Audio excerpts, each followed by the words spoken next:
Well, diphtheria comes in sort of two versions. There's a skin version, which forms skin lesions that turn into boils and is much, much milder. And then there's the throat version, which can form a membrane. So it's a whitish green bit of membrane that looks like skin that can totally cover the windpipe and stop the child from being able to breathe. So it can be very serious and lethal. Wow, and what are the treatments for it?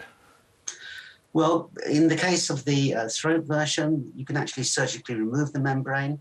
And then, of course, we have antibiotics and antitoxins as well, because it's not the actual bacteria that's causing these problems. It's actually a toxin or poison that the bacteria produces that causes all the problems. How important is vaccination to stop this happening? Look, at the beginning of the 20th century, I'm talking about sort of 1900s, diphtheria was one of the biggest killer of children. But in the 1920s, a vaccine was developed against the toxin that the bacteria produces. It was widely given out in schools in the 1930s. And ever since then, diphtheria has been kept at very, very low numbers. So in Australia at the moment, we've got well over 90% of all children are vaccinated against diphtheria. But of course, we have that very small percentage who aren't, and so they're at risk. We also have people coming in like refugees from overseas who might have it because of the sort of terrible things they've gone through in their own countries they came from. And of course, we have a few cases occurring in our Aboriginal communities. Okay, and we believe the cases we're talking about here involve children who aren't vaccinated against diphtheria. A very simple message from that, isn't there? There certainly is. I mean, please, please, please get your children fully vaccinated against all childhood infections. Okay.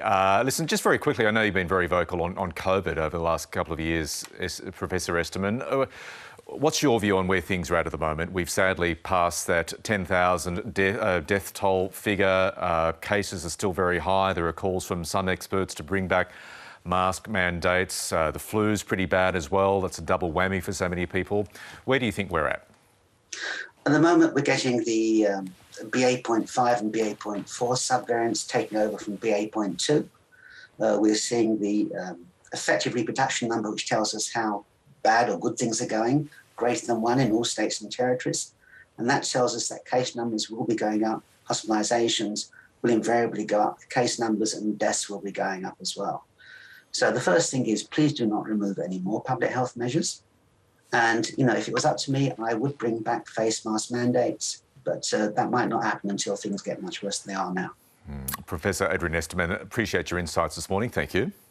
You're welcome.